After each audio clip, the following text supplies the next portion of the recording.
Hola, soy Yolanda Massa, nutricionista del Servicio de Promoción de la Salud de Sanitas. Quería daros la bienvenida a este taller donde vamos a hablar acerca de las tendencias alimentarias más populares. A lo largo del taller, que va a tener una duración aproximada de 30 minutos, podéis ir dejando vuestras preguntas pulsando en el signo de interrogación que tenéis en la parte superior de la pantalla. Al finalizar el taller, dedicaremos unos minutos a responder a algunas de ellas. Comenzamos. Estoy segura que muchos de vosotros os habéis planteado en alguna ocasión formar parte de alguna de las tendencias que vamos a hablar hoy, pero a lo mejor os han surgido dudas de si realmente son aptas o no para vuestro día a día o son acordes a vuestras necesidades. Hoy quiero centrarme en 4 tendencias y os voy a explicar en qué consisten y cuáles son sus ventajas y sus desventajas. En primer lugar, vamos a hablar de la dieta mediterránea y nos vamos a centrar sobre todo en la pirámide nutricional para conocer la frecuencia de consumo y en el plato saludable para respetar el control de porciones, qué porciones serían óptimas. En segundo lugar, vamos a ir a por un movimiento un poco más nuevo, más reciente, que es el real fooding o comida real. Vamos a continuar mencionando el ayuno intermitente, el cual cada vez está teniendo una mayor aceptación, y vamos a finalizar con una dieta que probablemente sea más conocida por todos vosotros, como es la dieta keto o cetogénica. Comenzamos. Vamos a empezar con la dieta mediterránea. Normalmente la dieta mediterránea suele ser una dieta que se aplica a los países que están bañados por el mar Mediterráneo, sobre todo España e Italia. Lo que potencia, entre otras cosas, es una correcta hidratación. Como veis, la hidratación aparece en la base de esa pirámide. Potencia que haya una hidratación correcta de alrededor de 2 litros de agua al día, considerando hidratación, el agua, las infusiones y los caldos de verdura. También podríamos incluir en este grupo las aguas, por ejemplo, con una pequeña porción de fruta, como puede ser limón o como puede ser alguna fresa, para saborizar un poquito.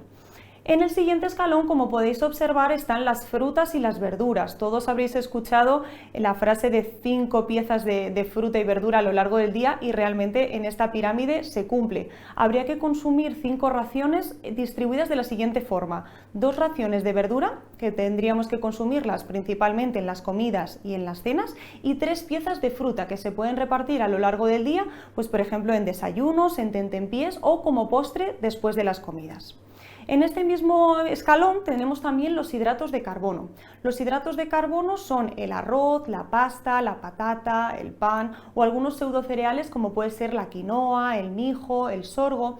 También se incluyen en este escalón de la pirámide, y aquí sí que voy a poner un poquito de controversia porque hay otras pirámides de otros países del resto de Europa que estos hidratos de carbono los pasan en el siguiente nivel. Nosotros lo tenemos en este nivel y la discrepancia comienza con que consideran que no es un alimento que se tenga que incluir de forma diaria y que su cantidad debe estar condicionada por la actividad física. En este nivel continuamos con el aceite de oliva virgen extra, que es nuestro oro líquido, que nos servirá principalmente para nuestras elaboraciones y nuestros aliños.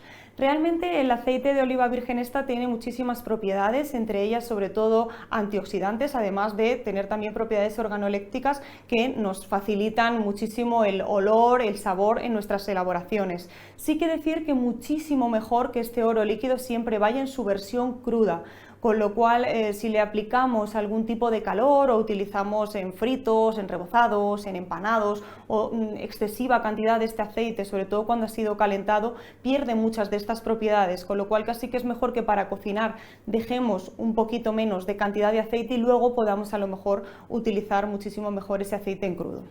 Si pasamos al siguiente escalón, vamos a ver que tenemos las especias y las hierbas aromáticas, las cuales pueden ser unos excelentes aliados para sobre todo disminuir el aporte de sal en nuestras elaboraciones. Estas especias y hierbas aromáticas al final lo que nos van a potenciar son diferentes sabores, olores, y que realmente sobre todo pueden incidir en eso, en que el consumo de sal sea menor. También tenemos los frutos secos. Los frutos secos, muchos de vosotros generáis mucha controversia sobre si los puedo tomar, si no, si estoy haciendo un plan de alimentación hipocalórico son aptos. Yo no los quitaría de ningún tipo de plan de alimentación porque considero que son grasas cardiosaludables, cardioprotectoras, con lo cual lo único que habría que tener en cuenta es la cantidad. Sí que es verdad que son alimentos hipercalóricos, es decir, tienen muchas calorías. pensar que aproximadamente 100 gramos de frutos secos pueden llegar a alcanzar las 700 calorías, con lo cual hay que tener en cuenta dos cosas. Uno, la cantidad no debe superar los 30 gramos, que viene siendo más o menos un puñadito, lo que nos entra aquí en la palma de la mano, y la calidad, nada de frutos secos que hayan sido previamente procesados con azúcares o con miel o hayan sido fritos, siempre tienen que ser en su versión natural y tostados. En el siguiente escalón vamos a ver los lácteos. Con lácteos no solamente me refiero a leche, por supuesto también están incluidos los quesos o incluso algunas elaboraciones fermentadas como puede ser el yogur o también queso fresco batido, skyr, etcétera, etcétera. En el siguiente nivel vamos a hablar sobre todo de las proteínas tanto animales como vegetales. Las proteínas que son de origen animal comprenden todos aquellos alimentos que provienen de los animales y entre ellos están las carnes, los pescados, los mariscos, los huevos y algunos lácteos, ¿vale? Que también podríamos considerarlos que son de aporte proteico elevado. Y también están presentes las legumbres que pertenecerían al grupo de las proteínas vegetales. Aquí voy a poner otro punto en contra de la pirámide nutricional y es que se ve un poco huérfano sobre todo para las personas que son vegetarianas o veganas, más que nada porque su aporte de proteína vegetal prácticamente se centra en las legumbres y actualmente disponemos de muchísimas más opciones como puede ser la soja, el tofu, el edamame, el eura, que realmente podrían dar mucha más variabilidad y consiguieran de esta forma también alcanzar un aporte de proteína adecuado, porque muchas veces en este tipo de dietas, si no están bien reguladas, este aporte proteico se ve un poco comprometido y aumenta un poco más el consumo de hidratos de carbono en forma de arroz, de pasta, de patata o de pan, con lo cual un punto a mejorar quizá de esta pirámide podría ser eso, adaptarla un poco a casuísticas de dietas vegetarianas o veganas. En el siguiente nivel tendríamos las carnes procesadas, todo lo que sean, por ejemplo, embutidos, salchichas, son carnes que están sometidas a procesos un poco más industriales, que están mucho más procesadas y que su consumo tiene que ser mucho más puntual, yo diría que como máximo una vez a la semana. Y en la cúspide tenemos los dulces y el alcohol, y aquí atribuiría el tercer punto negativo de esta pirámide. Muchos expertos dicen que si estos dos alimentos, que son los dulces y el alcohol, no aparecieran en esa cúspide, no normalizaríamos tanto su consumo. De esta forma, si aparecen, parece que sí que debemos de destinar parte de nuestra alimentación a este tipo de alimentos. Ahora tenemos claro el control de la frecuencia de consumo, con lo cual ahora vamos a pasar al control de porciones, con el plato saludable. El plato saludable es una herramienta que utilizamos muchísimo los nutricionistas para este control de las raciones, para saber cómo tiene que estar distribuido un plato para que sea saludable. Si cogiéramos un plato llano, como el que veis en la diapositiva, la mitad de ese plato debería de estar compuesto por algún tipo de vegetal. En este caso pueden ser verduras, hortalizas o en su defecto también podrían ser ensaladas, que sería la versión cruda, o previamente cocinadas, como puede ser al horno, al vapor, a la plancha, etcétera, etcétera. Preferentemente, si podemos decantarnos por verduras y hortalizas de temporada, muchísimo mejor. Un cuarto del plato lo vamos a destinar siempre a las proteínas, ya sean de origen animal o de origen vegetal. Y en tercer lugar tendríamos espacio para los hidratos de carbono. Estos hidratos de carbono tendríamos que tener en cuenta respetar que ocupen aproximadamente un cuarto del plato y que siempre que se pueda utilicemos la versión integral, sobre todo como puede ser en el caso de la pasta o del arroz. En el caso de la patata, al ser un tubérculo, moderar también las cantidades. Este plato, sobre todo en cuanto a las verduras y a las proteínas, suele respetarse bastante por toda la población. Donde nos solemos disparar es en los hidratos de carbono. Normalmente cuando consumimos un plato, por ejemplo, de arroz en forma de paella, lo utilizamos como plato principal, o un plato de pasta también es un plato principal en el que puede haber una presencia muy escasa de verduras y de proteínas, con lo cual yo fijaría el foco en estos hidratos de carbono y también tendría en cuenta lo que hemos comentado anteriormente, la actividad física. Estos hidratos de carbono deben adaptarse a la actividad física que realicemos, más que nada porque estos hidratos son la primera fuente de energía de la que tira el cuerpo. Si no quemamos estos hidratos de carbono, su ruta metabólica natural va a ser almacenarse en forma de grasa. Por eso en muchas ocasiones se demonizan tanto a este macronutriente. Vamos a continuar. En segundo lugar, como hemos dicho, vamos a hablar sobre el real food o comida real. En este caso es un movimiento bastante reciente, pero me estoy segura que bastante conocido por todos vosotros. Este movimiento nace en las redes sociales y sobre todo está muy extendido entre los más jóvenes. Tiene muchas ventajas y a mí realmente simpatizo bastante con este tipo de movimiento porque sobre todo lo que promociona es el consumo de productos frescos, evitando sobre todo el consumo de ultraprocesados. Realmente en los ultraprocesados es donde podemos encontrar mayores cantidades de azúcares, de grasas saturadas, de sal, y son alimentos que cada vez hay más estudios que corroboran que están relacionados con enfermedades cardiovasculares o tan populares o tan comunes como puede ser la diabetes, la hipertensión, la hipertrigliceridemia o la hipercolesterolemia, con lo cual obviamente simpatizo con ello porque considero que se puede prevenir muchísimo tanto entre los más jóvenes como los de edad adulta este tipo de patologías. Sobre todo va a intentar evitar que haya productos procesados que estén llenos de azúcares, como hemos mencionado, refrescos azucarados, bollería industrial, con lo cual ya nos estamos quitando gran parte de una mala alimentación. Sobre todo, y lo más importante es que no cuenta calorías, ¿vale? Sobre todo lo que se basa es en la calidad de lo que estamos consumiendo. Si pusiéramos un ejemplo, en este movimiento estaría totalmente recomendado y aconsejado una crema de cacahuetes en la que los ingredientes fueran 100% cacahuetes tostados, ¿vale? Pero estaría contraindicado tomar una crema de cacao azucarada. También pone mucho el foco en los alimentos 0% o light e intenta evitar su consumo porque considera que en muchas ocasiones puede estar enmascarado pues ciertos edulcorantes o ciertos aditivos que probablemente no sean del todo saludables. Aquí podríamos poner un ejemplo de los yogures. Por ejemplo, si comparáramos o si os diera la opción de elegir entre un yogur griego y un yogur desnatado, 0% grasa y 0% azúcar, probablemente todos nos iríamos al 0% grasa y al 0% azúcar porque consideraríamos que es más saludable. Este movimiento considera que no, que un yogur griego, a pesar de que tenga más grasa o a pesar de que consideremos que es mucho más calórico, es más saludable, ya que probablemente en el yogur, que es 0% materia grasa, ya ha habido un tratamiento de ese producto. Aparte, probablemente, aunque no lleve azúcares añadidos, nada más que los presentes de forma natural en el alimento, le hayan añadido edulcorantes. Los edulcorantes también cada vez están más relacionados con ciertas patologías. Además, muchas veces pensamos que es más saludable consumir un producto que no lleve azúcar y realmente al final estamos versionando una parte de consumir ese azúcar, porque al final cuando nuestro cerebro detecta en nuestro paladar algo dulce, lo que hace es que avisa al páncreas de que va a ir azúcar y realmente al final se prepara nuestro cuerpo y no va ningún tipo de azúcar, al revés, va un producto químico.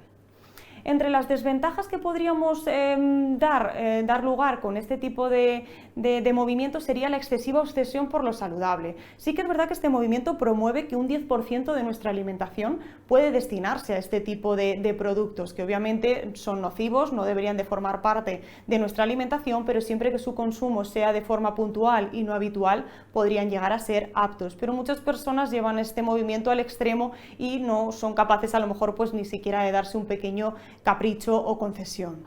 Y la otra desventaja podría ser la quimiofobia. Al decantarnos siempre por productos frescos que no sean procesados, pues muchas veces podemos desestimar algunos productos que sí que pueden llegar a ser saludables, como puede ser a lo mejor pues una verdura en bote o una verdura congelada, pensando que ciertos conservantes que tienen unas muy buenas acciones en ese producto pueden llegar a ser nocivos. Vamos a pasar a la siguiente diapositiva en la que vamos a hablar acerca del ayuno intermitente. Podríamos decir que hay dos tipos de ayunos, los principales, que son el de 12-12 o 16-8. Normalmente el de 12-12 prácticamente casi todo el mundo más o menos somos capaces de cumplirlo en nuestro día a día, ya que lo que haríamos sería consumir 12 horas las ingestas de nuestra alimentación y 12 horas en las que no consumiríamos nada. Pensar que si cenamos a las 9 de la noche, por ejemplo, y desayunamos a las 9 de la mañana del día siguiente, ya estamos cumpliendo ese ayuno, con lo cual no es que diste demasiado de nuestras costumbres. El que cada vez utilizamos más y el que recomendamos más suele ser el de 16-8, ya que ahí sí que generamos un ayuno de mayor tiempo y en el que podemos obtener probablemente mayores beneficios. Sí que hay que tener en cuenta varios factores con el tema del ayuno intermitente. Cuidado con las personas sobre todo que hacen algún tipo de ejercicio físico en ayunas. No todos los cuerpos reaccionan igual y tampoco podemos pasar de una alimentación de hacer 5 comidas al día a de repente a lo mejor hacer 2. Hay que ir de una forma muy progresiva, siempre tiene que ir guiado con un profesional y ir viendo cómo va reaccionando nuestro cuerpo. Algunas de las sintomatologías que puede provocar un ayuno es dolor de cabeza, calambres, fatiga o hipoglucemia o hipotensión, con lo cual poco a poco y siempre escuchando a nuestro organismo. Sí que como ventajas podemos atribuirle que probablemente hagamos una menor ingesta calórica. En estos ayunos, sobre todo en el de 16-8, al final pensar que nos tenemos que saltar una comida, ya sea el desayuno o la cena, para poder generar esas 16 horas de ayuno. Normalmente las personas suelen preferir saltarse el desayuno y imaginaros a lo mejor pues cenan a las 9 de la noche y no consumen absolutamente nada hasta la 1 de la tarde del día siguiente. Entonces de esta forma hacen 16 horas y se saltan el desayuno, o por el contrario se saltan la cena, aprovechando también esas horas de descanso, de sueño. Al tener menos horas para poder incluir esas ingestas, que en principio nos centraríamos prácticamente en 8 horas, probablemente esa ingesta sea menor. También puede mejorar mucho el control de los picoteos. Imaginaros una persona que tiene un poco de hambre emocional o le gusta picotear, por ejemplo, después de la cena. Si se plantea hacer el ayuno y sabe que a las 9 es su última ingesta y ya no puede picotear nada hasta la 1 de la tarde del día siguiente, probablemente pueda mejorar esa conducta. También se está viendo una posible mejora en parámetros bioquímicos, como puede ser la glucosa o el colesterol. Y sobre todo en patologías digestivas o patologías gastrointestinales, también al proporcionar un descanso de al menos 16 horas diarias, también puede provocar un beneficio. Pero este ayuno intermitente también tiene desventajas. Vamos a pasar a la siguiente diapositiva en las que las vamos a comentar.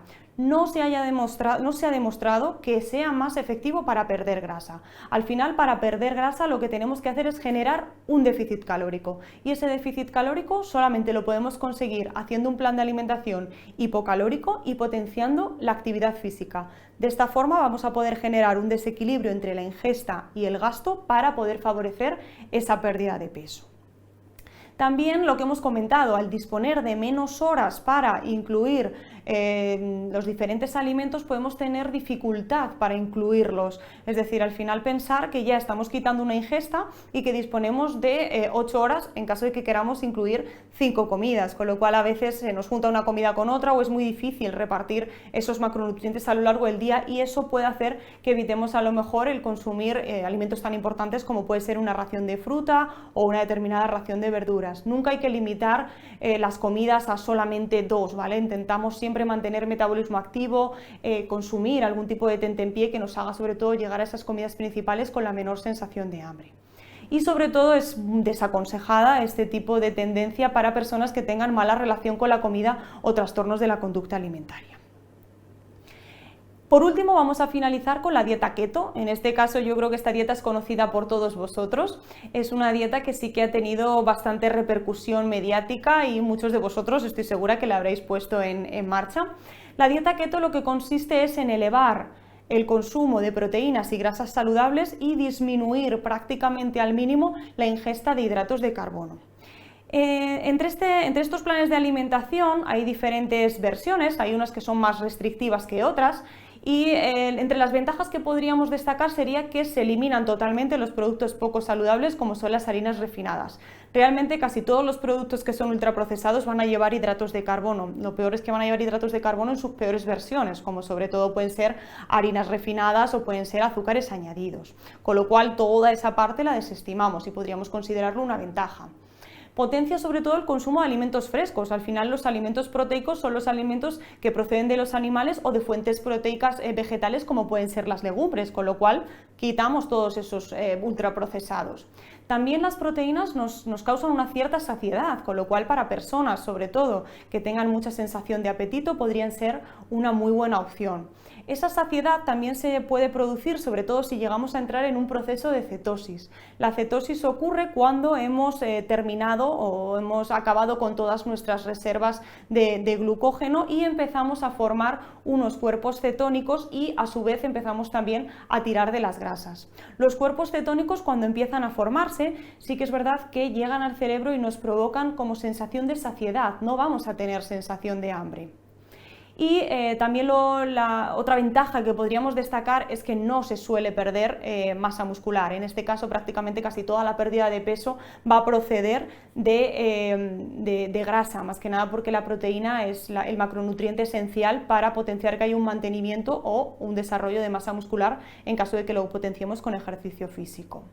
En cuanto a las desventajas, y esta creo que es la más normal o la que más comentáis todos en las asesorías cuando estáis haciendo este tipo de dietas, y es la poca adherencia que puede llegar a tener. Realmente es muy difícil estar en un lapso de tiempo muy largo sin consumir ningún tipo de fruta. Cuidado con las verduras porque no todas son permitidas, más que nada porque tienes que tener en cuenta el índice glucémico, no tomar arroz, no tomar pasta, no tomar patata, no tomar quinoa. Realmente la adherencia es muy baja. Es muy difícil mantener una dieta de aporte proteico muy alto. Entre las desventajas también es que este tipo de dieta, sobre todo durante los primeros días hasta que se entra en cetosis, puede dar lugar a dolor de cabeza, a mal aliento, a debilidad y a mareos. Es más, al ser dietas, aparte de ser muy altas en proteínas, tan bajas en hidratos de carbono y en calorías en general, también pueden llegar a provocar cierta incomodidad a la hora de practicar ejercicio físico. De hecho, se recomienda que el ejercicio físico sea muy moderado. Realmente otra desventaja es la que hemos comentado. Hay ausencia de la mayoría de las frutas, vegetales y legumbres, que yo considero como nutricionista que no deberían de prescindirse de este tipo de alimentos bajo ningún concepto. Y luego que no es más efectiva para perder peso. Sí que es verdad que puede ser efectiva a corto plazo, es decir, si ponemos en marcha un plan de alimentación keto durante, imaginaros, 3-4 semanas, probablemente la pérdida de peso sea muy acusada, pero la poca adherencia que tiene este tipo de plan de alimentación no nos va a permitir llevarla en un lapso de tiempo muy largo, con lo cual al final para perder peso no llega a ser efectiva, llega a ser efectiva a corto plazo, pero a largo plazo al final no hemos adquirido las competencias necesarias para poder abordar ese cambio, ¿vale?, en nuestra composición corporal. En definitiva, hay que buscar la pauta alimentaria más adecuada, y la pauta alimentaria más adecuada va a ser la que se pueda mantener a largo plazo. Si no adquirimos unos hábitos nutricionales adecuados, si no somos capaces de mantenerlos a largo plazo, de nada nos vale este tipo de tendencias. Lo primero es aprender a comer, no prescindir de ningún tipo de macronutriente y sobre todo que si tenemos alguna duda o alguna consulta, todas estas tendencias vayan siempre bajo la supervisión de un médico o en este caso de un nutricionista. Vamos a pasar a la ronda de preguntas, que estoy seguro que alguno de vosotros se ha animado y ha preguntado algo. Vamos a comenzar con la primera. Un asistente nos pregunta que si hay un máximo de porciones de fruta diarias. Yo realmente la fruta la considero como un alimento imprescindible en nuestra alimentación. Como hemos comentado, si tuviéramos que poner un máximo, y esto siempre lo voy a decir con pinzas, podríamos decir 3 piezas de fruta al día. Con eso realmente podríamos cubrir la proporción de fibra, vitaminas y minerales. Y lo más importante de todo también es que nos decantemos por frutas de temporada y variemos sobre todo. Es decir, si me encanta el plátano, no puedo comer 3 plátanos al día. Intentamos a lo mejor pues que una sea un cítrico, otra sea un plátano, y sobre todo si queremos también tener en cuenta la actividad física, intentar decantarnos por piezas de fruta, sobre todo esos días que hayamos generado algún tipo de actividad. La fruta, al llevar azúcar, siempre que la consumamos a primeras horas del día, también tenemos mucha más posibilidad de quemarla. Con lo cual, resumiendo, diría que como máximo 3 piezas de fruta a primeras horas del día y que controlemos la cantidad de fructosa en función a la actividad física que hayamos realizado. ¿Qué cambios incluirías en la pirámide nutricional para la alimentación vegana?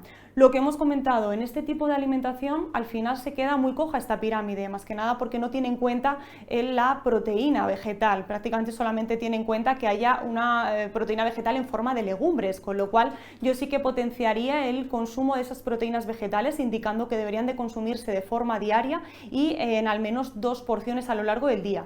E incluiría también otras proteínas vegetales nuevas como las que podemos adquirir actualmente, que pueden ser el eura, el tofu, la soja, el seitán, etcétera, etcétera.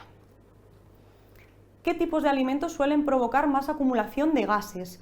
Pues sobre todo los alimentos que son ricos en fibra son los que más suelen provocar gases. Sobre todo hay ciertos grupos de verduras, como pueden ser las verduras crucíferas, que son las coles de Bruselas, el brócoli, la coliflor, etcétera, etcétera, que sí que suelen ser más propensos a los gases, con lo cual cuidado con las porciones de esas verduras, intentar sobre todo que si vamos a consumir ese tipo de verdura, que vaya combinada a lo mejor con otras verduras que no proporcionen a lo mejor esa sintomatología.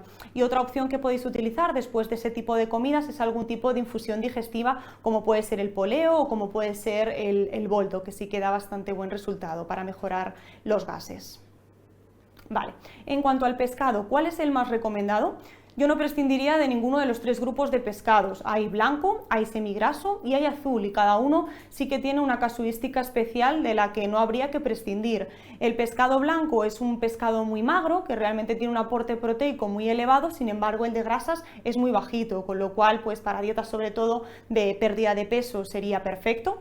El semigraso, que puede ser la dorada o la lubina, está ahí entre medias un poquito, entre el blanco y el azul, y también podría ser una excelente opción, sobre todo cuando vamos a ir aumentando el aporte de grasa en los pescados, como pueden ser estos semigrasos y azules. Yo siempre suelo recomendarlos a la hora de la comida, más que nada porque por la noche a lo mejor pueden ser un poco más tediosos de digerir. Pero los pescados azules tampoco hay que prescindir de ellos, más que nada porque son cardiosaludables, son cardioprotectores. Las grasas que contienen bajo ningún concepto son grasas malas ni grasas poco saludables, con lo cual un consumo de pescado de 2-3 veces a la semana como mínimo sería lo óptimo.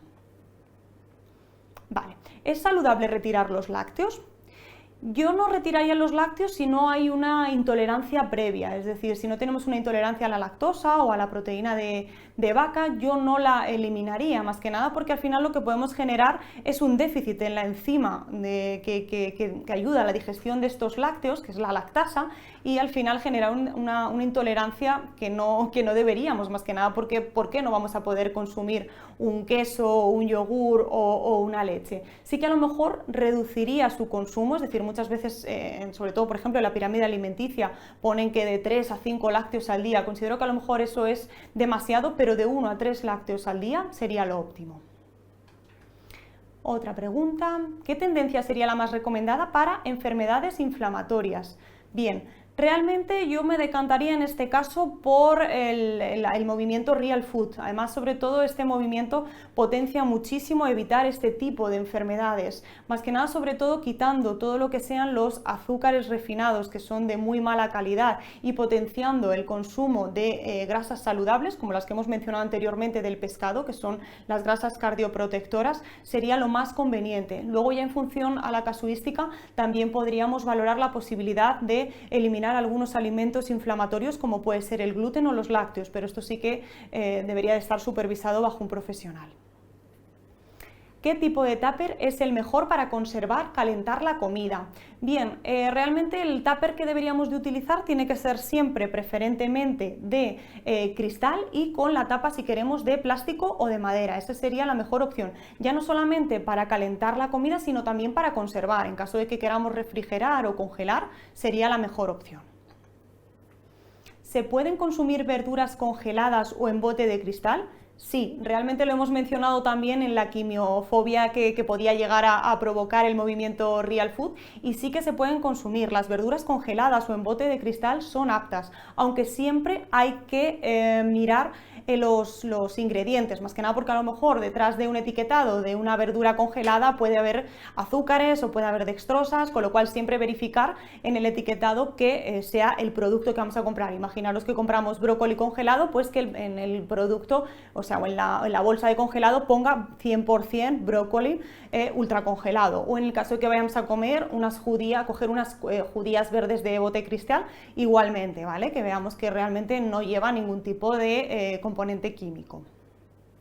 ¿Qué es exactamente el skyr y qué es el kéfir? ¿Son yogures? Sí, son formas de lácteos fermentados, ¿vale? En el caso del kéfir tiene una casuística un poco más especial que el skyr, ¿vale? porque el kéfir es una bebida probiótica, o sea, procede de una fermentación natural, con lo cual el kéfir es una excelente opción como sustitutivo quizá a lo mejor de los típicos yogures o el típico queso fresco. Sí que hay que tener mucho cuidado a la hora de elegir el kéfir, porque en muchas ocasiones este kéfir de forma natural es muy ácido, entonces pues para mejorar la palatabilidad, si lo compramos ya procesado, si lo compramos ya hecho, suelen añadir nata porque también su textura es muy líquida, y azúcares añadidos para mejorar esa palatabilidad, que tenga un sabor un poco más dulce. Y el skyr yo lo recomiendo muchísimo, por ejemplo, después de un entreno, porque es muy alto en proteínas y también tiene una capacidad saciante bastante elevada. Al ser alto en proteínas y tener una textura como si fuera la de un yogur griego, ¿vale? Es como no es líquido, no es una textura líquida, es como mucho más compacta, sobre todo puede ir muy bien pues para momentos de picoteo, ansiedad, de sensación de hambre o, por ejemplo, tras un entreno para potenciar el consumo de proteínas. ¿Recomendarías algún tipo de queso en especial? Los quesos realmente tendríamos sobre todo que tener en cuenta los porcentajes de grasa. A menor curación, es decir, cuanto más blancos sean los quesos, menor porcentaje de grasa van a tener. Y a mayor curación, el porcentaje de grasas saturadas va a ir aumentando. Sí que es verdad que aquí sí que me atrevería a decir que no cogería en ningún caso los quesos que son desnatados, que son 0% materia grasa, porque realmente aunque el sabor, lo primero, el sabor no es demasiado recomendable, y en segundo lugar al final estamos procesando ese alimento, le estamos quitando la grasa y entre ellas también estamos quitando ciertas vitaminas liposolubles, más que nada porque hay vitaminas como puede ser la vitamina D, que hay muchísimo déficit además en la actualidad, que solamente están presentes en alimentos que lleven algún tipo de porcentaje de grasa, como puede ser en este caso un queso blanco. Si le quitamos esa grasa, también estamos prescindiendo de ciertas vitaminas, con lo cual simplemente tener en cuenta eso. Vamos a finalizar, más que nada porque ya se nos va acabando el tiempo. De verdad, muchísimas gracias por vuestra participación y por vuestra atención. Quería recordaros que cuando finalicemos el taller vamos a enviaros una encuesta de satisfacción. Os ruego dediquéis unos minutos a contestarla, más que nada porque vuestra opinión nos importa y nos ayuda a mejorar. Quería quedar también a vuestra disposición en caso de que tengáis algún tipo de duda, consulta, queréis contactar conmigo, podéis hacerlo a través de la aplicación de Sanitas en el apartado de programa de nutrición. Y recordar también que a través de la videoconsulta tenéis a vuestra disposición otras especialidades del Servicio de Promoción de la Salud, como pueden ser psicólogos, fisioterapeutas, matronas, pediatras, etcétera, etcétera. Todos ellos están a vuestra disposición. Así que en principio me despido con esto. Quería volver a agradeceros vuestra asistencia y desearos que paséis un feliz día. Un saludo.